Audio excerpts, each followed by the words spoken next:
जोहार साथियों, सांस्कृतिक बदलावों के ऐसे वीडियोस के लिए चैनल को सब्सक्राइब करें, लाइक, शेयर और कमेंट करें। आप सभी को मेरा प्रणाम। मैं आचार्य रंजन प्रसाद पटेल मध्य प्रदेश दमोह से हूँ और एक अपन आपस में एक विचार विमर्श करते हैं, उसका एक बहुत अच्छा मंच है।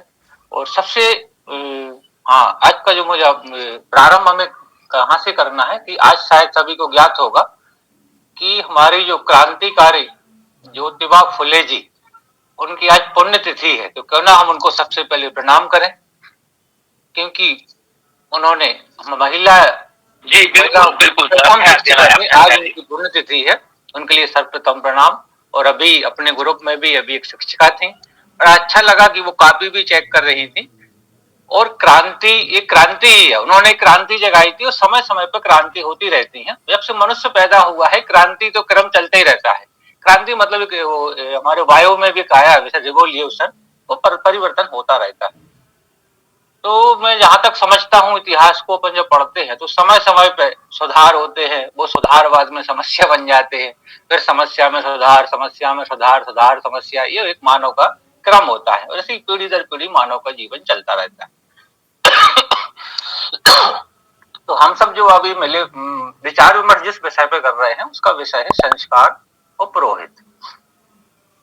संस्कार, मुझे लगता है कि जहां भी मनुष्य होगा, मैंने पूरी दुनिया ज्यादा नहीं मैं घूमा हूं, लेकिन जहां भी मनुष्य होगा वहां उसकी एक दिनचर्या होती है, रहने का तरीका होता है, वहां पे उसको संस्कारित भी किया जाता है। उसकी क्या पद्धति होगी, कुछ कुछ पद्धतियों को हम जानते हैं, उसको नहीं जानते क्योंकि विश्व बहुत बड़ा है। तो लेकिन अभी अपनी जो समस्या चल रही है कि हम इस क्षेत्र में पीछे हैं, क्योंकि किसी का इस पर, एक समाज का इस पर बोलबाला है। और जो कि सिर्फ बोलबाला नहीं है, उन्होंने ये सिद्ध कर दिया कि मेरा है और हमारी समाज वालों ने सिद्ध कर दिया कि हमारा नहीं है। मैं रियल बता रहा हूँ क्योंकि मैं तो इसमें काम कर रहा हूँ। तो लोग मेरे से ये बोलते कि तो हमारा काम ही नहीं है। मैं उनको ये, मेरी 75% ऊर्जा इसी में चली जाती है कि समझाने में, ये हमारा नहीं है, सबका काम है। सब मनुष्य हैं और सभी लोग सब कार्य कर सकते हैं। तो पहला एक जीता जागता उदाहरण बता देता हूँ कि अभी परसों कटनी के पास दिनारी खमरिया गांव है, तो हमारे दमोह जिले के आदरणीय आचार्य पूरन सिंह जी, उन्होंने 15 दिन पहले वहां पर संपर्क किया। वहां पर लोधी पटेल है, तो उन्होंने वहां पर पहली बार संपर्क किया। तो वहां के जो एक संत थे, उन्होंने कहा कि यहाँ पे एक यज्ञ करना है, कोई आचार्य की व्यवस्था कीजिए। तो उन्होंने स्वयं वो आचार्य बने। वहां के उन्होंने समझाया उनको कि आचार्य, मैं आचार्य हूँ और मैं यज्ञ कार्य करवाता हूँ और आपका जो 9 दिन का यज्ञ रामचरितमानस पर बहुत अच्छे से संपन्न होगा। फिर मेरे को भी बताया कि आप कृपया करके वहां पे यज्ञाचार्य बनिए, मैं प्रवचन करता बनूंगा। मेरी कुछ प्रॉब्लम्स है, कंटिन्यू मेरे चलते रहते हैं, मैं चूंकि अभी व्यस्त हूँ कुछ चीजों में। मैंने कहा नहीं, मैं आपकी शुरुआत अच्छे से करवाऊंगा। तो परसों पहुंचे, तो जो यज्ञ में जो एक कलश यात्रा निकलती है, काफी, मुझे लगता है कि करीब 3000 वृद्ध वृद्ध अम्माएं भी थी, युवा युवती, बच्चे, बहुत लंबी एक कलश यात्रा पूरे गांव से गुजरती हुई निकली। काफी उत्साह लोगों में, और उसको एक क्रमबद्ध तरीके से यज्ञ का प्रारंभ किया।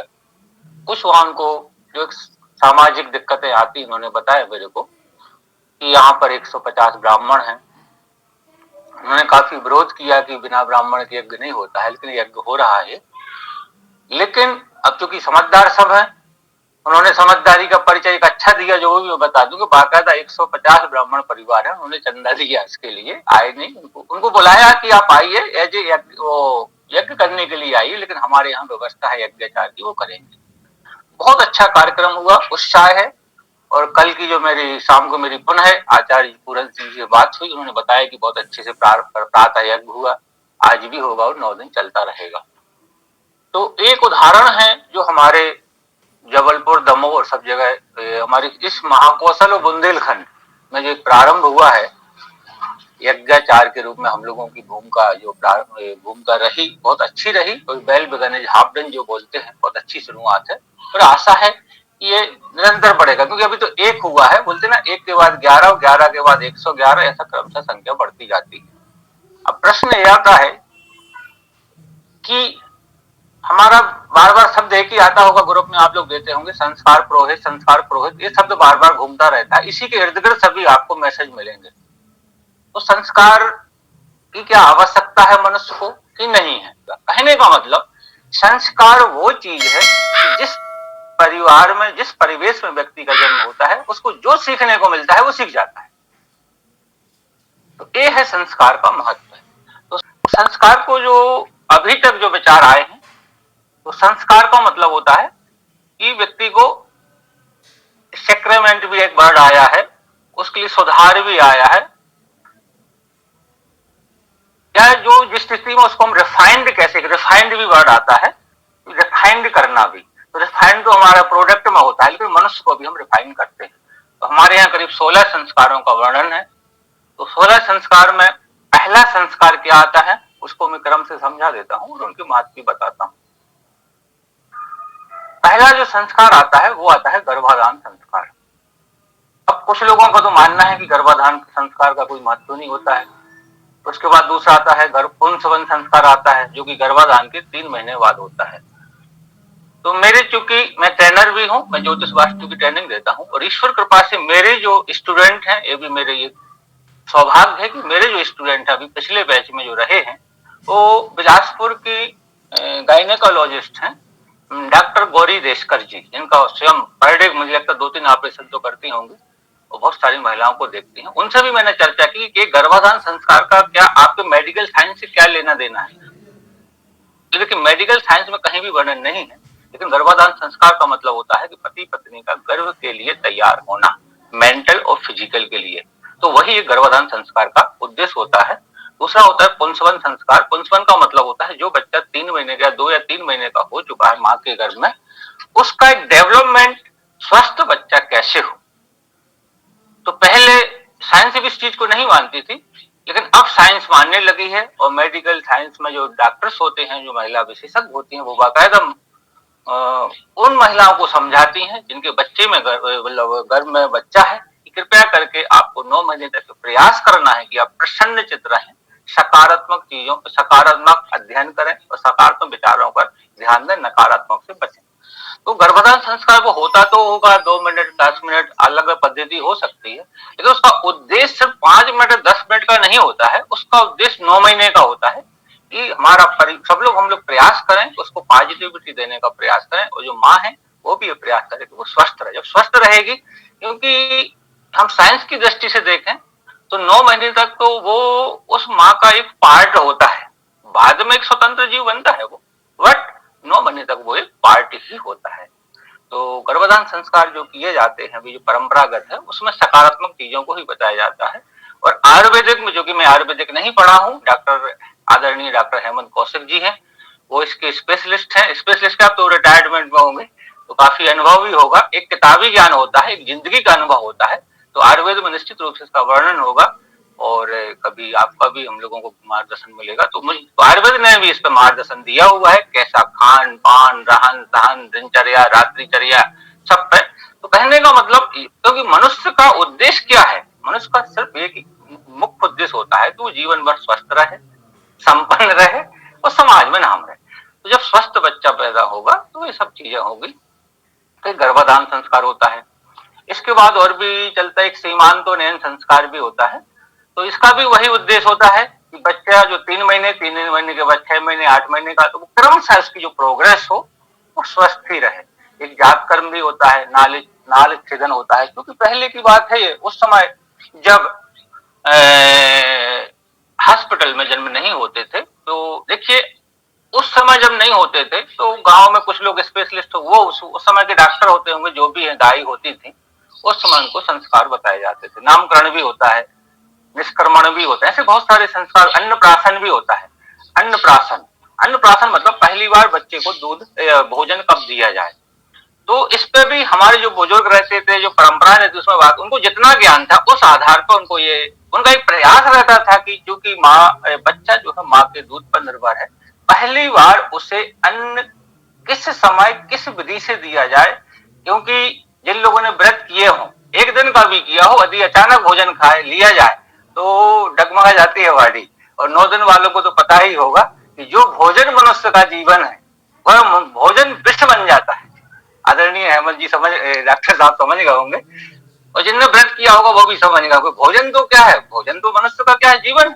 लेकिन उसको 3 दिन के बाद यदि भोजन दिया जाए तो उसने तरीके से नहीं लिया, उसको उसी स्टाइल में ले लिया जैसा वो पहले करता रहा है, तो वो वही भोजन विष और उसको बीमार भी कर सकता है। तो जो अन्नप्राशन संस्कार का जो उद्देश्य है वो उद्देश्य है कि अब चूंकि उस बच्चे के लिए दूध पर जो निर्भरता पूर्णतः, अब उसको भोजन देना है तो किस विधि से, किस समय, कितनी मात्रा में और क्या देना है, एक अन्नप्राशन संस्कार का एक उद्देश्य है।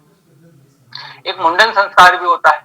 मुंडन संस्कार मतलब जो बाल आते हैं तो उन बाल को कब निकाला जाए, इसमें लिखा पहले वैसे मान्यताएं हैं मैं तो चूंकि ज्योतिष वाला हूँ, 1 साल, 3 साल, 5 साल का भी कहीं कहीं वर्णन आता है। अब वो 1 साल का क्यों है, बोले इसमें कौन सी साइंस आती है, तो मैंने उसका जो साइंटिफिक देखा कि 1 साल का मतलब ये होता है कि यदि 1 साल के पहले आपने उसके बाल छील दिए, कहीं से ब्लीडिंग हो गई तो उसको इन्फेक्शन होने के ज्यादा चांसेस रहते हैं। कहने का मतलब कहीं ना कहीं इन संस्कारों में ऐसा जो हम बार बार बोल देते हैं कि संस्कार ये तो बकवास है, ये तो सब रूढ़िवादी अंधविश्वास जो भी है, लेकिन ऐसा नहीं, कहीं ना कहीं मतलब स्वास्थ्य को ही उसको महत्व दिया गया है। कर्णवेदन संस्कार होता है, जो कान छेदन होता है।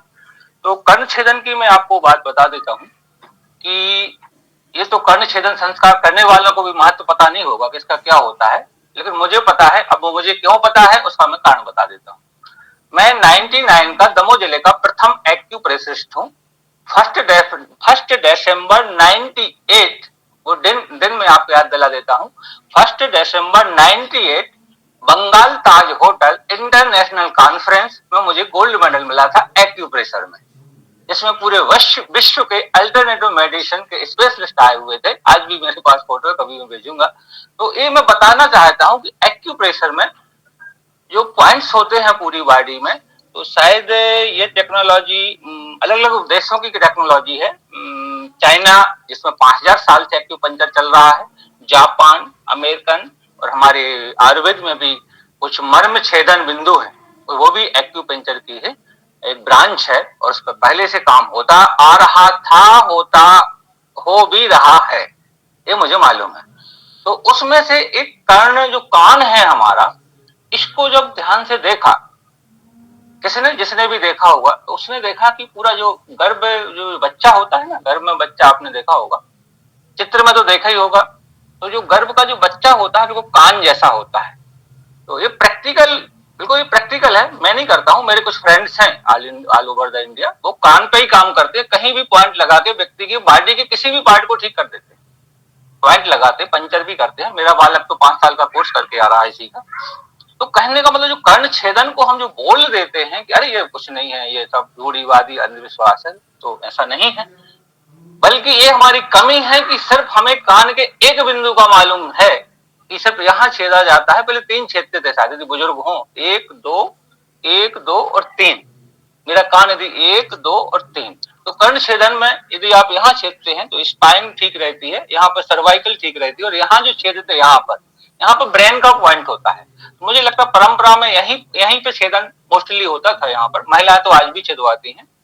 तो उसको ब्रेन, क्योंकि बोलते हैं ना कि सॉफ्टवेयर, कंप्यूटर की जो में सबसे इंपॉर्टेंट होता है सॉफ्टवेयर, और मनुष्य का जो सॉफ्टवेयर है वो ब्रेन है, इसलिए कर्ण छेदन जो है ना वो यहाँ होता था। तो कहीं ना कहीं इसमें एक साइंस छिपी हुई है, तो ये हमारे संस्कारों में, तो उस पर मैं प्रकाश डालना चाहता हूँ। और उसके बाद जो उपनयन होता था, उपनयन का मतलब होता है कि अब उसको हमें शिक्षा के लिए भेजना है। 5 साल पहले 7 साल में बच्चे जाते थे विद्यालय, उसके बाद फिर धीरे धीरे 5 साल, अब तो शायद 2 कारणों से 3 साल या 2 साल में भी भेजने लगे। उसके 2-3 कारण हैं। पहला कारण तो ये कि है कि मेरा बच्चा बहुत इंटेलिजेंट हो। इसका दूसरा पहलू भी मैंने स्टडी किया है कि मदर फादर दोनों जॉब में है, या फादर जॉब में है, मदर भी व्यस्त है अन्य चीजों में, तो बोलते 2-3 साल के बाद ये बच्चे की जो 6 घंटे 8 घंटे की जो समस्या है वो विद्यालय में, ये भी एक बहुत बड़ा कारण है जो समाज को मैंने अध्ययन किया है। और बताते भी है गार्जियन, अरे हम लोग दोनों क्या है, क्योंकि जॉब करते हैं तो हमें 2 या 3 साल में बच्चे को भेजना पड़ता है। तो कहने का मतलब ये जो वेदारंभ संस्कार है, मतलब अब बच्चा एक सिस्टेमेटिक, वेदारंभ का मतलब वेद पढ़ना नहीं होता है, वेदारंभ का मतलब होता है ज्ञान, वेद यानी ज्ञान होता है। आप लोगों को मैं ये भी बता दूं कि वेद मतलब कोई ग्रंथ का नाम नहीं है, वेद मतलब होता है किसी चीज को जानना। उसका जो वास्तव में जो इंग्लिश, जो हमारी संस्कृत की जो डिक्शनरी है, जिसको निरुक्त और निरुक्त कहते हैं, जैसे अपनी जो ऑक्सफोर्ड डिक्शनरी चलती है जिसमें इंग्लिश का कोई भी वर्ड मिल जाता है, तो संस्कृत में जब हम देखना तो मीनिंग किसी का जानना चाहे तो उसको निरुक्त बोलते हैं। जो एंशिएंट डिक्शनरी, उसमें शब्दों को बहुत विस्तार से समझाया है, और हम उन शब्दों को जब नहीं समझते हैं, उसको एक अपने मन से कुछ अर्थ निकाल लेते हैं, या हमारे कुछ लोग निकाल लेते हैं, और हम उसको रूढ़िवादी अंधविश्वास बोलते हैं। वेद का मतलब होता है टू नो, मतलब जानना, ये वेद का अर्थ है। ये वेद मतलब आयुर्वेद, ये नहीं होता कि आयुर्वेद, ये तो फिर वो आयुर्वेद का मतलब आयुर्वेद को जानना, ऋग्वेद मतलब ऋग को जानना, यजुर्वेद मतलब यजुर्वेद को जानना। तो ये जो हमारा ये वेदारंभ संस्कार है, तो इसको फिर मत कृपया करके समझ जाना कि वेद आरंभ का संस्कार है। एक ज्ञान में, ज्ञान क्षेत्र में प्रवेश होने का बच्चे का एक संस्कार है। उसके लिए हम तैयार करते हैं कि अब हमारा बच्चा अध्ययन करेगा। तो उसके बाद चलते चलते हैं, तो जब उसके बाद आता है तो एक समावर्तन होता है, और सबसे मेन आता है विवाह संस्कार। विवाह संस्कार क्या है? विवाह संस्कार तो जान सामान्य भाषा में बोलते बस पति पत्नी। विवाह संस्कार का बड़ा इंपॉर्टेंस होता है।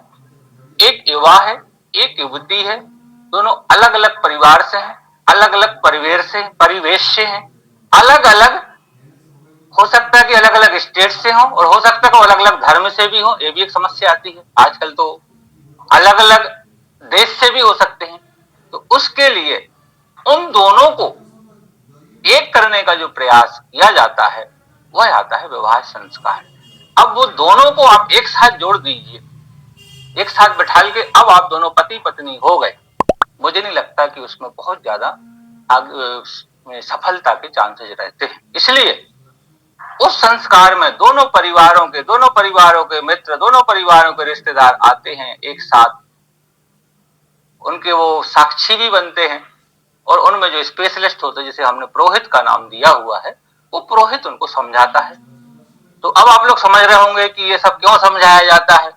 तो मैंने जो समझा है कि पहले जो विवाह होते थे वो 5 साल, 7 साल, 8 साल, 10 साल की उम्र में, मैंने भी जो देखा है, मैंने 8-10 साल तक का विवाह देखा है। मैंने, मेरे एक फ्रेंड का विवाह हुआ था, वो 10 साल की आयु थी, और उसकी जो लड़की थी उसकी आयु थी शायद 7-8 साल। तो बड़ी इंटरेस्टिंग, मुझे आज भी याद आता है, 84 की घटना है। मेरे रिलेटिव के मैं गया था, तो वो बच्ची बीच शादी में रोने लगती, उसकी माँ उसको गोदी में उठा के पर ले गई थी, उसने पूरे गहने भी फेंक दिए। बहुत बड़ी शादी थी, गहने पूरे मंडप में फैल गए थे। तो उस समय आपने सुना हो, अभी अब ध्यान से सुनिएगा, पढ़िएगा किताब को, उसमें एक चीज समझाई जाती, अब तुम पति पत्नी बनने वाले हो, ऐसा रहना ऐसा रहना। तो उन बच्चों को वो समझाया जाता था। तो अब प्रश्न यही आता है कि अब तो सब कोई ग्रेजुएट है, पोस्ट ग्रेजुएट है, पीएचडी है, बच्ची भी बच्चा भी, अब उनके संस्कार में क्या वो चीजें समझाई जाए। तो हाँ, यहाँ पे मेरा भी मत आएगा कि उनको वो चीज नहीं समझाई जाए, क्योंकि वो तो ऑलरेडी पता चला कि दोनों प्रोफेसर हैं। अब उनको संस्कार में कैसा संस्कार दिया जाए, तो संस्कार के लिए ठीक है वो चीजें ना समझाएं, लेकिन उस समय समाज की जरूरत पड़ती है कि अब दोनों आप पति पत्नी हो, और अब आप पति पत्नी का मतलब आप में अब एक पूरा परिवर्तन ही जीवन में होने वाला है। पहले आप अकेले थे, पहले आप दूसरी कैटेगरी में आते थे, अब आप ग्रस्त में आते हैं। ग्रस्त की आपकी जवाबदारियां बढ़ रही हैं, आप में कुछ मर्यादाएं भी होना चाहिए, आपकी दूरदर्शिता भी होना चाहिए, आपको समाज का भी ध्यान रखना है। तो ये जो एक विवाह संस्कार होता है, तो वो पुरोहित के द्वारा संपन्न करवाया जाता है। दूसरी चीज, लोग शायद बोल सकते हैं कि नहीं नहीं, अब तो वो इतने समर्थ हो चुके हैं कि अपनी जिंदगी का डिसीजन ले सकते हैं। तो मैं आप लोगों को बताना चाहता हूं, यदि डिसीजन ले सकते हैं, और जिनने डिसीजन लिया है, हर 15 दिन में मेरे पास पति पत्नी का केस आता है कि अब हम लोगों की डाइवोर्स होने वाली है, अब हम लोग क्या करें। तो लोगों का उसके पास 2 ही ऑप्शन होते हैं।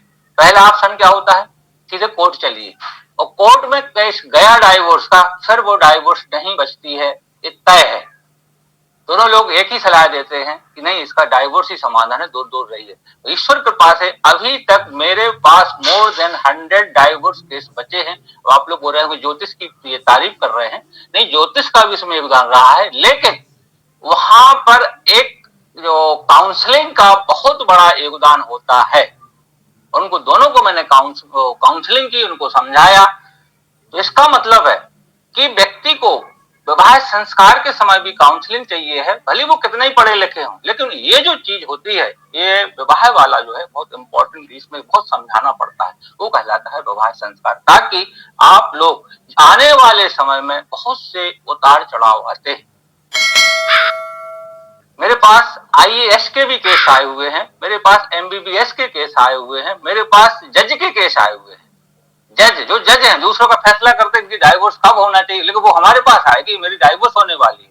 मैंने उनकी काउंसलिंग की, उनको ज्योतिष से समझाया, आपको इस पेड़ को लगाना है, ये पूजा करना है, और यदि आपको ऐसा लगता है कि मेरे पेड़ लगवाने में अंधविश्वास है, तो उस अंधविश्वास से मैंने यदि डाइवोर्स बचाई है, तो मैं आपके उस अंधविश्वास शब्द को स्वीकारने को तैयार हूं। क्यों? आपका अंधविश्वास मुझे स्वीकार है, आपकी गाली मुझे स्वीकार है, आपकी मुझे बुराई स्वीकार है, लेकिन यदि मैंने किसी का भला कर दिया तो मुझे उसके लिए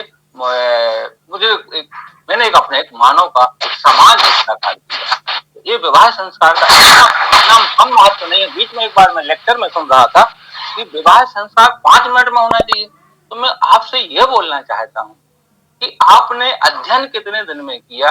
आप एक गाड़ी लेने जाइए, एक कार खरीदने जाइए, एक मोटरसाइकिल, उसमें कितना टाइम लगता है आपको? आदरणीय डॉक्टर हेमंत जी, आपने कार खरीदी होगी, आपको कितना टाइम लगा था खरीदने में? और आपने हो सकता 5 साल बाद बेच दी हो, दूसरी ले ली हो। आप एक पति पत्नी बनने जा रहे हैं, आपके रिलेटिव, आपकी मदर फादर, वो पति पत्नी वो बोले कि मेरी शादी 5 मिनट, मेरे पास टाइम नहीं है, तो मुझे आपको मनुष्य कहने में भी शर्म आती है कि आपके पास अपने विवाह के लिए 5 मिनट का टाइम नहीं है। और आपके कैसे मित्र जो बोल रहे हैं कि नहीं विवाह 4 घंटे में तो बहुत टाइम लगता है, मेरे पास टाइम नहीं है, अरे तुम कैसे मित्र हो? उसकी जिंदगी का सवाल है, और तुम बात कर रहे मेरे पास 5 मिनट का टाइम है। ये संस्कार 5 मिनट में होना चाहिए। अरे वो डाइवोर्स का केस कितने दिन में खत्म होता है ये बताइए? कानून वाले भी तो होंगे, हम वकील होंगे। डाइवोर्स का केस 2 साल चलता है। अरे तो विवाह संस्कार में 2 घंटे 4 घंटे लग जाते हैं। तो नई चीज को सीरियस लीजिएगा। इस संस्कार का जीवन में बहुत महत्व है, और जो संस्कारित नहीं होते हैं जिंदगी में वो बहुत परेशान रहते हैं। इसलिए अच्छा, संस्कार कौन करवाएगा? पुरोहित शब्द भी जनार्दन जी ने भी भेजा था। पुरोहित मतलब होता है परहित। तो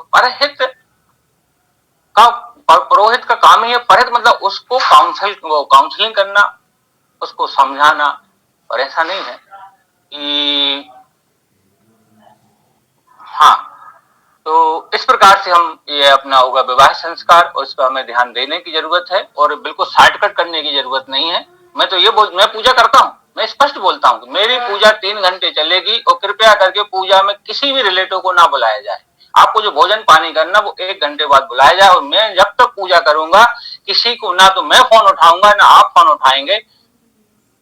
और यदि आपको फोन में ज्यादा रुचि है तो कृपया करके मेरे से संस्कार ना करवाएं, किसी और को देख लीजिए जो सस्ता सुंदर टिकाऊ हो। तो इसलिए संस्कार का जीवन में बहुत बड़ा महत्व है। जैसे एक और एग्जांपल देता हूँ, एक कोचिंग सेंटर होता है या टीचर, आपको बच्चा पढ़ने जाता है। बच्चा क्या है? बच्चा पढ़ने जाता है, वो क्या है? वहां पे अध्ययन होता है। आप शिक्षक से बोल दीजिए मेरा बच्चा 4 घंटे नहीं रह सकता, 5 मिनट में भेज दीजिए, मेरे पास टाइम नहीं है। अरे तो वो सीखेगा कैसे?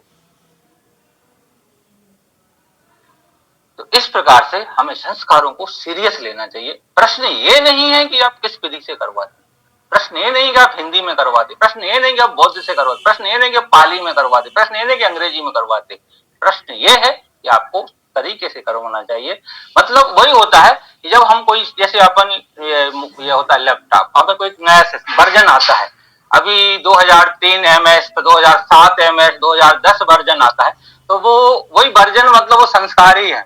उसकी जो क्षमता है वो बढ़ती जाती है, क्वालिटी उसकी बढ़ती जाती है। इसे हम संस्कार कंप्यूटर की भाषा में समझें, क्योंकि कंप्यूटर की भाषा सबकी समझ में आती है, आजकल वेदों की भाषा समझ में कम आती है। तो इस प्रकार से हमें संस्कारों पर ध्यान देना होगा। अभी एक मैसेज में देख रहा था, उसमें है जय संविधान। मैं बार बार वही शब्द बोलूंगा कि संविधान का हम सम्मान करते हैं। संविधान से हमारा देश चलता है, शासन चलता है। तो संविधान एक अलग विषय है, आयुर्वेद अलग विषय है, एलोपैथिक अलग विषय है, इलेक्ट्रॉनिक अलग विषय है, माइंस अलग विषय है, और आपका समुद्री विज्ञान अलग विषय है, संविधान अलग विषय है, धर्म अलग विषय है, सब विषय अलग अलग है। सब विषय इस मनुष्य के जीवन के इर्द गिर्द घूमते हैं। इस मनुष्य के भलाई के लिए ही सभी विषय बने हुए हैं। एक आप शमशान घाट में जाइए, वहां पर एक परिवार पीड़ित है, वहां पर अपना संविधान की परिभाषा सुनाने लगी है, वो आपको 4 डंडा मारेगा कि हमें संविधान का ज्ञान दे रहा है। यहाँ पे यहाँ उसको एक मनोभाव समझाने की जरूरत है कि ठीक ठीक जो भी हो गया, संविधान अपनी जगह पे है, मेडिकल अपनी जगह पे है, संस्कार अपनी जगह पे है, भोजन का ज्ञान अपनी जगह पे है, एक मनोरंजन होता है, मनोरंजन की भी आवश्यकता है जीवन में। अब मान लीजिए मनोरंजन होता है, प्राचीन काल से होता रहा है, अभी भी होता है, शाम को टीवी में या तो कुछ लोग गाना गाते हैं, कुछ लोग टीवी में देखते भी हैं, उसमें बोलो नहीं हम संविधान की बात करेंगे या हम केमिस्ट्री की बात करेंगे, बोलेंगे पागल है, मतलब सबका अपना अपना मत है, अपनी अपनी जगह मत है, और एक की जगह दूसरी नहीं ले सकता, इतना है। पानी की जगह रोटी नहीं ले सकती, रोटी की जगह पानी नहीं ले सकता, पानी की जगह अचार नहीं ले सकता, अचार की जगह चटनी ले सकती है, और सबको पचाने के लिए कभी डाइजेशन की दवाई चाहिए पड़ती है, उसकी जगह वो भी नहीं ले सकते। सबका अपना अपना महत्व है। एक चीज से दुनिया, एक चीज से, एक ज्ञान से परिवार, एक ज्ञान से समाज, एक ज्ञान से विश्व नहीं चलता है। तो जीवन का संस्कार बहुत महत्वपूर्ण है। अब प्रश्न आता है कि हमें इसमें आगे कैसे बढ़े, बिल्ली के गले में घंटी कैसे बांधी जाए, कहावत सुनी होगी। अब समस्या है अपनी, बिल्ली के गले में घंटी कैसे बांधना। तो प्रश्न यह आता है कि चूंकि इसकी आवश्यकता है, हाँ किसी एक समाज का वर्चस्व है, सबको मालूम है, तो वर्चस्व तो ये मानव की प्रवृत्ति है। जब संस्कार में वर्चस्व नहीं होता है, वर्चस्व सभी में रहा है, वर्चस्व राजनीति में होता है, वर्चस्व समाज में होता है, वर्चस्व पैसे में भी वर्चस्व होता है। पैसे वाले जो आगे बढ़ जाते हैं वो कभी नहीं चाहता कि गरीब व्यक्ति आगे आए। राजनीति में भी आप देखिए, यदि आप किसी भी समाज से जुड़े हों, मुझे लगता है सभी समाज के लोग हों, और जिस समाज का जो व्यक्ति आगे बढ़ जाता है वो नहीं चाहता कि हमारे ही समाज का सामान्य व्यक्ति मेरी सामर्थ्य का हो, आप इसको आप दोष देने वाले हैं। मैं तो हमारे दमोह जिले में देखता हूं, जिनके परिवार का एक बार सांसद बन गया, हम कुर्मी समाज से हैं, कुर्मी समाज का एक सांसद बन गया, और यदि किसी ने थोड़ी चर्चा किसी कुर्मी समाज की बोल दी कि हम सांसद के बारे में सोच रहे हैं, तो उसको एलर्जी हो जाती है। तो ये मानव की प्रवृत्ति है, ये ब्राह्मण अकेले की प्रवृत्ति नहीं है। यदि कोई शिक्षक होगा विद्यालय में, यदि उसका बच्चा पढ़ता होगा तो भली गधा हो, यही चाहेगा कि मेरा बच्चा टॉप रहे। तो ये होता है, सबकी मानव की प्रवृत्ति है, मैं कभी किसी को व्यक्तिगत दोष नहीं देता। लेकिन जब किसी की एक की प्रवृत्ति है तो हमारी ये प्रवृत्ति ना बन जाए कि हम सहन करने वाले बन जाए, हमें वो भी नहीं बनना है। तो फिर मानव की यदि किसी की शासन करने की प्रवृत्ति है तो प्रकृति ने सभी को ज्ञान भी दिया है और 5 इंद्रियां भी दी हैं, सभी सामर्थ्य दी हुई है, कम ज्यादा हो सकती है। तो मैं सबसे यही रिक्वेस्ट करूंगा कि हम किसी के विरोधी नहीं हैं, हम मनुष्य हैं, और मनुष्य को मनुष्य बनने का, मनुष्यता से जीने का प्रकृति ने अधिकार दिया है। तो हम उस प्रकृति के अधिकार में आगे बढ़ने का प्रयास करें। तो प्रयास किसी बुराई करने से कभी कोई न सफल हुआ है न होता है। तो मैं ये बोलता कि आपको ये बताओ आपको किससे एलर्जी है, बोले हमारी बहू से बहुत एलर्जी है या मुझे उससे बहुत एलर्जी है। भाई बस तो उससे प्रेम करना सीखिए, आधी एलर्जी तो उसी में ठीक हो जाएगी, इसलिए ज्यादा एलर्जी मत कीजिए। एक्सेप्टेंस, जो एक्सेप्टेंस होता है, उस आपके अंदर एक एक्सेप्टेंस का गुण होना चाहिए। तो दूसरी चीज, जो समर्थ है उसको विरोध करके आप कभी सफल नहीं हो सकते, उस समर्थ से आपको सीख लेना पड़ेगी। वो क्या करता है, कैसे करता है, कहाँ करता है, कब करता है, यदि आप उससे नहीं सीखेंगे तो किससे सीखोगे। तो हमें उन्हीं से सीख, जिस तो हमें अलग अलग विधाओं के समझना होगा, प्रशिक्षण लेना होगा, और प्रशिक्षण की तो मुझे लगता है कम ही जरूरत है, कम गाइडेंस की जरूरत पड़ेगी, क्योंकि प्रशिक्षण तो तब जरूरत पड़ती है जब व्यक्ति कम पढ़ा लिखा हो। आज व्यक्ति बहुत आगे बढ़ चुके हैं, मुझे लगता है हमारे जो अभी जो चल रही ऑनलाइन मीटिंग, इसमें पोस्ट ग्रेजुएशन से कम तो नहीं होंगे, और पोस्ट ग्रेजुएशन मतलब मास्टर डिग्री होती है, बहुत बड़ी डिग्री होती है। वो एक कोई अच्छी पुस्तक को लेकर उस संस्कार को सीख सकता है, तो थोड़ा बहुत गाइडेंस तो हम लोग कर ही सकते हैं। तो हम स्वयं सीखें, लेकिन सीखें और लोगों को सिखाएं भी और संस्कार करवाएं भी, और संस्कार को संस्कार जैसे ही करवाएं। हमें संस्कारित ऐसे नहीं बनना है नाम के लिए कि अरे हमारी समाज में तो भी कम है संस्कारकों की, बस एक पीले कपड़े पहन लिए, जो भी उसका ड्रेस होता है अब हम संस्कारित हो गए, ऐसा नहीं। हमें अपनी समाज के साथ धोखा नहीं करना है, जो हमारा कर्तव्य है। मैं तो संस्कार नहीं, मैं हर व्यक्ति से ही बोलता हूँ, कृपया करके जो आपको समाज ने या योग्यता से आपको जो कर्तव्य आपको मिला है, उस ड्यूटी को आप ईमानदारी से निभाइए। आपको जो भी आपका कार्य है वो ईमानदारी से करिए, दूसरों को दीजिए। और जो हमारे एक मित्र हैं मुंबई में, बहुत बड़े इंडस्ट्रियलिस्ट हैं, तो वो अक्सर बोलते थे कि money is the by product. आप अच्छा काम करिए, money is the by product, money के पीछे मत भागिए, पैसा और सम्मान तो मिलेगा। तो ये आज का तो जो मुझे लगा अपनी तरफ से, क्योंकि सब मनुष्य हैं, सभी लोग स्वतंत्र हैं, सबकी अपनी अपनी अध्ययन की, काम करने की, समझने की और समझाने की क्षमता होती है। जो मेरी क्षमता है, जो मैं समझता हूँ, वही मैं व्यक्त करता हूँ। तो मुझे ऐसी आशा है कि मेरी बातें अच्छी लगी होंगी, और यदि ना लगे तो मुझे माफ कर देना, कोई दिक्कत नहीं है। गलती सबसे होती है। बोलते ना कि to err is human, to forgive is divine. गलती करना मनुष्य का काम है और क्षमा करना ईश्वर का काम है। तो गलतियां सबसे होती रहती हैं। तो इस प्रकार से मैंने विचार रखे हैं कि कृपया करके इस क्षेत्र में आगे आए। हाँ, एक चीज मुझे और मैं बताना चाहूंगा कि संस्कार करना कठिन थोड़ा लगता है, लेकिन मैं कोई अहंकार की बात नहीं कर रहा हूं। मैं इस फील्ड में इसलिए नहीं हूं कि मेरा कोई पैतृक था, किसी को कुछ नहीं आता था संस्कार में। मैं तो सिर्फ जिज्ञासा बस आया था, और ईश्वर कृपा से 2004 में मैंने अध्ययन चालू किया और 2009 में मैं ज्योतिष की ट्रेनिंग देने लगा। 2010 तक 4 बार दिल्ली की एक बहुत बड़ी संस्था ने 4 बार ज्योतिष मर्मज्ञ की उपाधि दी, 4 शोध पत्र जो ऑल इंडिया में टॉप आए। ये मेरा टोटल जो अभी तक अध्ययन, अभी मैं पीएचडी लगभग फाइनल है, उसमें भी जो लिख रहा हूँ, ईश्वर के पास एक एक शब्द वो मैंने ही अपनी मेहनत से लिखा हुआ है। और उस थीसिस से पूरे प्रोफेसर परेशान है कि ये लिख कहाँ से देता है, क्योंकि आधे तो मेरे जो रेफरेंस है वो इंग्लिश जो बड़े बड़े जो इंटरनेशनल विद्वान है, उन्होंने जो वास्तु और ज्योतिष पर लिखा। मैं मैक्स मूलर की बात करता हूँ कि मैक्स मूलर ने हमारे बारे में क्या कहा है, तो घबरा जाते कि ये तो बड़ा खतरनाक आदमी है। तो यदि आप वेद की बात करेंगे तो चारों वेद ईश्वर कृपा से हमारे यहाँ अवेलेबल हैं। और 4 वेद जैसे अपने आप जो अन्य सब्जेक्ट की बात करते होंगे कि केमिस्ट्री, तो केमिस्ट्री को एक राइटर नहीं लिखता है, कई राइटर होते हैं उसके, तो उसमें वैरायटी होती है। तो 4-5 प्रकार के वेद है हमारे पास, 108 उपनिषद भी हैं, ब्राह्मण ग्रंथ भी हैं, और आपका चाहे दर्शन है, योग हो या जो भी दर्शन है, सभी प्रकार के ग्रंथ उपलब्ध हैं। उनको मैं पढ़ता रहता हूँ, क्योंकि बड़ा भूखा व्यक्ति हूँ, पता नहीं कितने जन्म से पढ़ने को नहीं मिला होगा, तो पढ़ता रहता हूँ, ये मेरी आदत में है। तो ये आदत अच्छी आदत है, मुझे तो अच्छी लगी, और कृपया करके आप लोग भी आदत बनाएं कि अध्ययन करें। उस अध्ययन में जो सारी की चीज लगे वो आप समाज को दें और संस्कारित करवाएं। एक बार मैं किसी राइटर को, किसी को मैं सुन रहा था, उन्होंने कहा था कि पढ़े लिखे व्यक्ति की क्या पहचान। तो लोग अपने यहाँ बोलते मास्टर डिग्री मतलब पढ़ा लिखा, एमबीबीएस मतलब पढ़ा लिखा, एमडी डीएम ये पढ़े लिखे। बोले नहीं, ये नहीं है पढ़े लिखे की पहचान। पढ़े लिखे की वो पहचान है जो 1 साल में 10 किताबें वो पढ़ता है जो उसके विषय की ना हो, उसकी पढ़े लिखे की वो पहचान है। यदि वो तो आपका धंधा पानी है, तो सब पढ़ते हैं। वो तो स्पेशलिस्ट, तो शेर अपने काम में स्पेशलिस्ट होता है, बैल अपने में होता है, कौवा अपने में होता है, तो तुम कौन से स्पेशलिस्ट हो गए? नहीं, आप अपने विषय के मास्टर रहो, लेकिन आप यदि आपको पढ़ा लिखा समझते हो तो 1 साल में 10 किताबें लिखो, और अच्छे पढ़े लिखे बनना चाहते हो तो 5 साल में 1 किताब लिखो भी आप, तब तो पढ़े लिखे हो गए आप। अभी तुमने पढ़ाई है, लिखा कहाँ है अभी आपने? वो कापी में लिखना लिखा थोड़ी होता है। आप पढ़िए और फिर 5 साल में 1 लिखिए, तो आप पढ़े धन लिखे माने जाएंगे। तो मुझे आशा है कि हम लोग सिर्फ संस्कारित नहीं बनेंगे, संस्कारित तो मतलब बनेंगे ही, लेकिन हम कुछ लिखेंगे भी इससे, कि हम सिर्फ काम पर चालू नहीं करेंगे, बल्कि हम इतना अच्छा काम चालू करेंगे कि अन्य लोग भी आने वाले समय में हमारी चीजों को एक्सेप्ट करेंगे। क्योंकि मानव एक समय तो बुराई करता है दूसरे की, एक समय के बाद एक्सेप्टेंस होता है।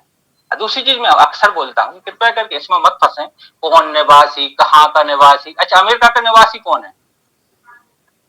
मैं जहां तक समझता हूँ अमेरिका का कोई मूल निवासी नहीं है, वो पूरे विश्व पर राज कर रहा है। शायद अमेरिका को मिलने का कोई मूल निवासी 100-200 साल का जो हिस्ट्री निकाली जाए तो सब वो भगेड़ो टाइप का देश है वो, और फिर वहां जाके आज वो पूरे विश्व पे, तो हम जो बोलते हैं हम मूल निवासी, वो नहीं निवासी, ये हमारी भाषा नहीं। अच्छा, ये हमारी भाषा नहीं, वो हमारी भाषा नहीं। अंग्रेजी किसकी भाषा है? अंग्रेजी अंग्रेजों की भाषा है। और what is the history of English language and English literature? हम बात करते हैं हिंदी की, संस्कृत की, पाली की। अच्छा, इंग्लिश की क्या है, इतिहास क्या है? मैंने इंग्लिश से एमए भी किया है, तो मैंने जानबूझ के एक विषय लिया था, हिस्ट्री ऑफ इंग्लिश लिटरेचर। तो ऐसा माना जाता है कि Chaucer is the father of English language and English literature. तो चौसर का जो जन्म आता है वो 1400 या 1500 के करीब का है। मतलब उसके पहले इंग्लिश एक डायलेक्ट के रूप में मतलब बोलियां थी। तो लेकिन आज पूरे विश्व पे राज कौन कर रही है? इंग्लिश। अच्छा, इंग्लिश के बारे में कोई नहीं बोलता ये मेरी भाषा नहीं है, ये हमारे पूर्वजों की भाषा नहीं। अच्छा, ऐसा बोलेंगे तो रोजी रोटी छिन जाएगी पूरे सभी की, जितने पढ़े लिखे हैं। यदि आपने बोली इंग्लिश हमारी भाषा नहीं है और आपकी रोजी रोटी गई। और यहाँ नहीं, सब जगह। तो ये भाषा के चक्कर में ना पड़े। जहां से जो ज्ञान मिलता है, अच्छा ज्ञान है, वो ज्ञान है। और जितना दुनिया का ज्ञान बना है वो मानव के हित के लिए ही बना है। हाँ, बाद में उसका थोड़ा सा उसमें मिक्स हो जाता है, वो एक अलग मैटर है। वो तो मैंने बार बार बोला कि मनुष्य की प्रवृत्ति है कि वो बाद में समस्या बन जाती है। तो जहां से जो भी अच्छा ज्ञान मिलता है वो हमारे लिए क्या हित का है, हमारे परिवार के लिए क्या हित का है, हम समाज को क्या कितना हितैषी है, देश के लिए कितना हितैषी है। एवं हम तो संस्कृति के हैं कि अयम निज परो बेति गणना लघु चेतसाम उदाचरिताणाम तो वसुदेव कुटुंबकम। मैं तो इस सूक्त की बात करता हूं, इसी पे मैंने किताब भी लिखी है। अब ये मेरी एक किताब है, मैं दिखा देता हूं। अयम निज परो वेति गणना लघु ए, इसमें धर्म शब्द है। वो 1 मिनट में दिखा देता हूं। मतलब मैं ज्यादा तो नहीं बोल रहा हूं, बस 5 मिनट लूंगा, चलेगा जनार्दन जी? हेलो जी आचार्य जी, चलेगा ना? जी जी बिल्कुल। मैं इसलिए प्रूफ देना चाहता हूँ कि आप लोग कृपया करके ना सिद्ध कर दें कि मैं बिल्कुल बंधा हुआ मजदूर हूँ, बिल्कुल बेसिक धर्म का ऐसा नहीं है। इसलिए मैं बताना चाहता हूँ तो मैं बंधुआ मजदूर किसी का नहीं हूँ। ये प्रेजेंटेशन में अच्छा शेयर का मुझे अलाउ नहीं है, यदि हो जाए तो मैं दिखा दूंगा, नहीं तो मैं बता देता हूँ। तो मैं ये बोला, मैंने जो बुक लिखी है उसका नाम है भू धर्म एवं विश्व बंधुत्व का उदय, और ये लिखी थी 2015 में। एमए तो मैंने अभी 1900 में की है। जो भू धर्म एवं विश्व बंधुत्व का उदय, उस बुक को मैं आप लोगों को, यदि आपकी इच्छा हो तो मैं भेजूंगा। पीडीएफ में है, पीडीएफ में फ्री भेज रहा हूं मैं। तो भू धर्म में मैंने लिखा क्या है, मैं 5 मिनट और लेता हूँ। भू धर्म में मैंने ये लिखा, पहले मैंने धर्मों को पढ़ा, सब धर्मों को, पूरा नहीं पढ़ा, बेसिक सबका इंट्रोडक्शन पढ़ा। तो फारसी यहूदी सभी मैंने पढ़े। तो मैंने ये समझा कि यार धर्म का उद्देश्य एक ही है, मानव का हित। अब वो भली बाद में, लेकिन जबकि सत्य ये है कि अभी तक भारत विश्व में जितना रक्तपात हुआ है उसका मेन कारण धर्म ही रहा। ये तय है, आप किसी अच्छे राइटर को पढ़िएगा, ये इतिहास है। तो मैंने लिखा यार ये तो बड़ा उल्टा हो रहा है। तो मैंने फिर अपना एक धर्म बनाया, भू धर्म। मैंने उसका एक सार लिखा कि अभी तक जितने भी हुए हों धर्म को लाने वाले, वो इस पृथ्वी पर ही पैदा हुए होंगे, तय है ये। आकाश में कोई पैदा नहीं हुआ होगा, चाहे वो राम श्याम बुद्ध जी पैगंबर जी यीशु, सब पृथ्वी पे पैदा हुए होंगे, पृथ्वी पे पैदा हुए होंगे, पृथ्वी से पानी पिया होगा, पृथ्वी से भोजन लिया होगा, पृथ्वी पे उनके साथी होंगे और पृथ्वी पे मर गए होंगे। इसका मतलब पृथ्वी मेन है, बाकी सब सेकेंडरी है। मतलब ये मैं नहीं बोल रहा, इसको तो सब लोग समर्थन करेंगे, क्योंकि जो आया है जो गया है। पृथ्वी आई तो फिर गई नहीं। हाँ, वो रिबेंग जो बोलती है अलग मैटर है, लेकिन अभी तक पृथ्वी नहीं गई, तो सबसे बड़ी तो पृथ्वी बनी जाएगी। इसलिए मैंने लिखा वो धर्म एवं अच्छा विश्व बंधुत्व। मैंने क्यों लिखा? मैंने ये लिखा कि अभी तक जितने धर्म है, किसी भी धर्म में कोई गारंटी नहीं है जो विश्व बंधुत्व की भावना को ला सके, क्योंकि जहां धर्म की बात आती है टकराहट तुरंत हो जाती है। तो भू धर्म से कैसे संभव है? ऐसे संभव है कि हम माँ पृथ्वी को माँ माने ना माने, वो माँ है ही। अरे उसी से तुम्हें भोजन मिलता, उसी से पानी मिलता, उसी से जल मिलता, उसी में मर जाते हो, उसी से पैसा मिलता। आप जनार्दन जी, आप जो काम, आप जिस जॉब में हैं, आप तो उसमें हैं ओएनजीसी में, जो समुद्र से वो निकालती है पेट्रोल, लेकिन वो समुद्र भी पृथ्वी पे है। मतलब पृथ्वी सबकी माँ है, तय है ये, कोई कितना दिमाग लगाता रहे। इसलिए भू धर्म सबसे बड़ा धर्म, मतलब सबसे बड़ा नहीं, सबका धर्म होना चाहिए, मानना चाहिए। इससे एकता कैसे आएगी? मैंने लिखा है किताब में, मैंने लिखा हुआ है कि भू धर्म, आप जिस भी धर्म को मानने वाले हो सबको मैं हाथ जोड़ता हूं, लेकिन आपका यदि झंडा होता है, फ्लैग होता है, उस फ्लैग में एक पृथ्वी का लोगो लगाइए, पाकिस्तान वाले लगाओ, अमेरिका वाले लगाओ, जैन भी लगाओ, बुद्ध भी लगाओ। इससे एक संदेश जाएगा पूरी दुनिया में कि हम इस धर्म के हैं, लेकिन पूरी पृथ्वी को हम एक मानते हैं। तब आप विश्व बंधुत्व की कल्पना कर सकते हो, ये हमारा कहना है। उसमें मैंने पूजा पाठ भी लिखी है। मैंने लिखा हुआ है कि यदि आप पेड़ों की पूजा कीजिए, लेकिन पूजा में आप उनको अगरबत्ती में जलाइए, उसकी जो आवश्यकता। भाई मुझे, मैं आपके घर आया, आपने मेरी अगरबत्ती जला दी, मुझे चंदन लगा दिया और पता चला कि नहला दिया, उससे मेरा क्या होने वाला है?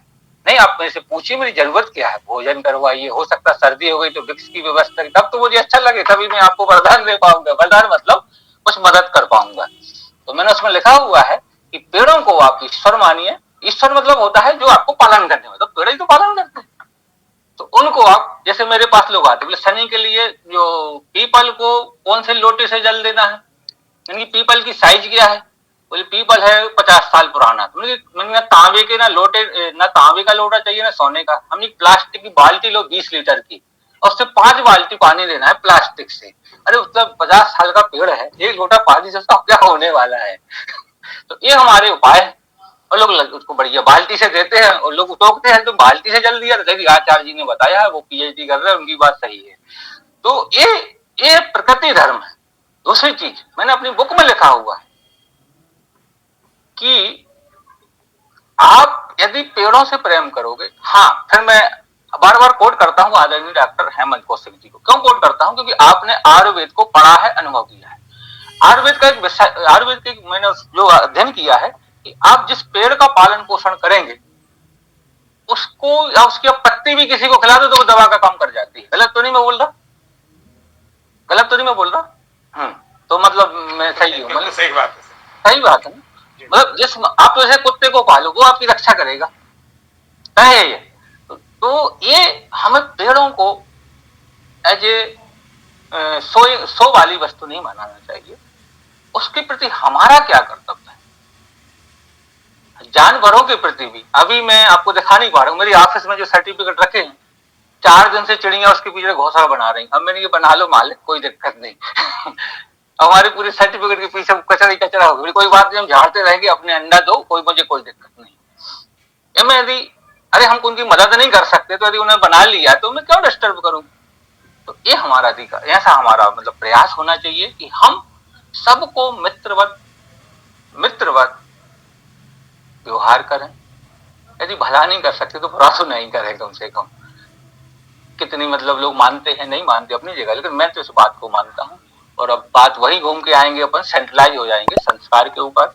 संस्कार की आवश्यकता है तो हम संस्कार को सीखें, स्वयं संस्कारित बने, दूसरों को संस्कार बनाने का प्रयास करें। तो मुझे लगता है इसके जो हमारे मानव जीवन के जो उद्देश्य हैं कि हम सुख से रहें, स्वस्थ रहें, तो थोड़ा सा समाज हमारी इज्जत करे, वही तो उसी को पूरा दुनिया जी रही है कि हमारा सम्मान करे। तो 3 चीजें यदि हम करते, यदि हम अपने संस्कारित रहते हैं, संस्कारित करने का प्रयास करते हैं, तो अपनी रोजी रोटी जिसकी भी जो है, सबकी अपनी अपनी है, चलाते रहिए, लेकिन समाज के लिए कुछ तो देने का प्रयास करिए। उसमें से संस्कार एक बहुत बड़ा महत्व है। तो आप लोगों ने मुझे जो ध्यान से सुना उसके लिए बहुत बहुत आभार। और माँ प्रकृति को और माँ पृथ्वी को मेरा बहुत बहुत नमन। और अंत में हमारी जो ज्योतिबा बाई फुले हैं उनको मैं पुनः प्रणाम करूंगा कि उनसे सभी नारी शक्ति को शिक्षा लेना चाहिए कि उन्होंने शिक्षा की जगह शिक्षा की ज्योति जलाई थी। अब तो शिक्षित आप हो गए, यदि तो आप भी दूसरी नारियों को जागृत करिए। शिक्षित, यदि अब नारियां शिक्षित हो चुकी तो उनको संस्कारित करिए। तो मैं सभी हमारी नारी शक्ति से मैं यही कहना चाहूंगा, यदि आप शिक्षित हो चुकी हैं तो आपने ज्योतिबा बाई फुले जी का एक स्टेप आगे, मतलब उनकी बात को आपने मान लिया है। लेकिन यदि आप रुक चुकी हैं तो अभी आप अपनी जगह पर ठीक नहीं है। आप स्वयं संस्कारित हुई, संस्कार वाला जो एक नया हमें बीजारोपण समाज में करना है उसके लिए आगे आइए। बहुत बहुत धन्यवाद और आप सभी को मेरा प्रणाम। तो बहुत बहुत धन्यवाद आपका, बहुत बहुत अभिनंदन, वंदन, आभार आदरणीय रजन प्रसाद जी। तो आचार्य जी ने आज जिस तरह से समझाया है, निश्चित रूप से जो किस्मत वाले लोग हैं वही आज मीटिंग में आए थे, तो उन्होंने काफी अच्छा सीखा है। और जो नहीं सीख पाए हैं उनको भी राहुल जी के सौजन्य से इसकी रिकॉर्डिंग भी भेजी जाएगी। मतलब आपके पास बहुत सारे अवसर उपलब्ध कराए जा रहे हैं। तो आदरणीय आचार्य जी की जो वक्तव्य के ऊपर कुछ लोगों ने हैंड रेज किया है, तो उनको मैं मौका देना चाहता हूँ। मैडम अलका मैडम ने हाथ अभी उठाया है, फिजिकली हाथ उठाया मैडम ने, डिजिटली नहीं, फिजिकली हैंड रेज किया। स्वागत है मैम आपका। मैं आज सच में आपने सच कहा कि आज का जो लेक्चर क्या कहा जाए, इन्होंने जो संस्कार पे बोला रंजन प्रसाद जी ने, मैं खुद भी संस्कार पे लिखती हूँ, मेरी कई किताबें हैं, मैं वैज्ञानिक सोच की हूँ, विज्ञान में पढ़ाई करी है, लेकिन हिंदी में लिखती हूँ। तो लोग पूछते भी है कि आप तो विज्ञान की हो, अंग्रेजी मीडियम में पढ़े हो, फिर हिंदी में कैसे लिखते हैं, संस्कार पे कैसे लिख रहे हैं। लेकिन आज रंजन प्रसाद भाई ने जितनी अच्छी अच्छी बातें बोली, मतलब क्या कहा जाए इसका, मुझे रिकॉर्डिंग मुझको चाहिए, क्योंकि उसमें ऐसी कई चीजें हैं जो हम अपने लेखन में उसको शेयर कर सकते हैं और आगे बढ़ाने के लिए युवा पीढ़ी को संस्कार दे सकते हैं। बहुत बहुत अभिनंदन, बहुत बहुत स्वागत है, और इस तरह लेक्चर आप हमेशा देते रहिए। आपको बहुत बहुत नमस्कार है और अभिनंदन है भाई, धन्यवाद। बहुत बहुत धन्यवाद मैम। और राजेश जी ने भी हैंड रेज किया है। राजेश जी कुछ कहना चाहते हैं? आदरणीय राजेश पटेल जी, स्वागत है आपका, हैंड रेज किया आपने जी। आदरणीय डॉक्टर हेमंत कौशिक सर ने भी हैंड रेज किया। सर स्वागत है आपका। सर सभी को नमस्कार। वास्तव में मैं आयुर्वेद का चूंकि चिकित्सक हूँ, तो एक सिंपल उदाहरण यही बात कहना चाहूँगा आदरणीय रजन भाई साहब के संबोधन के संदर्भ में, कि औषधियों को जितने बार हम संस्कारित करते हैं उतने उसमें गुणों में वृद्धि होती है। ठीक उसी प्रकार जब हमारे संस्कार किए जाते हैं तो क्रमशः गुणों में उत्तरोत्तर वृद्धि। कहते परिवार में भी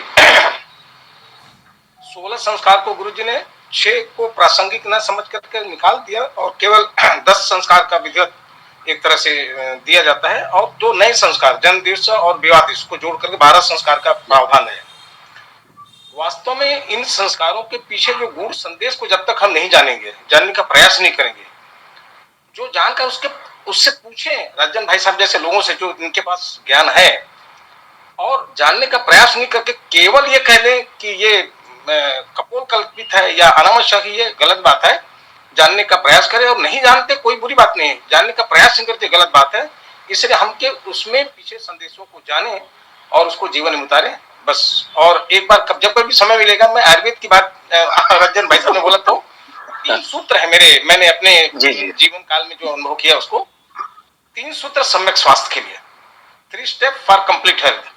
जब कभी समय देंगे 40-45 मिनट का समय चाहिएगा, उसमें मैं पूरी आपको वैज्ञानिक दृष्टिकोण से आयुर्वेद को बताने का मैंने प्रयास किया है। 3 सूत्र सम्यक स्वास्थ्य के लिए, जब भी समय देंगे मैं जरूर लिख सेट के, ये थोड़ा सा होगा तो धन्यवाद। बिल्कुल बिल्कुल सर, बहुत बहुत धन्यवाद। और हम चाहेंगे कि अगले संडे या कि अगले, जब भी आपको सर मौका लगे, आप व्यस्त रहते हैं, पूरे देश से लोग आपको बुलाते हैं, तो आप जब समय देंगे तो अगला रविवार या कि उसके अगला रविवार आप कहेंगे तो आपका सर प्रबोधन रखेंगे। जी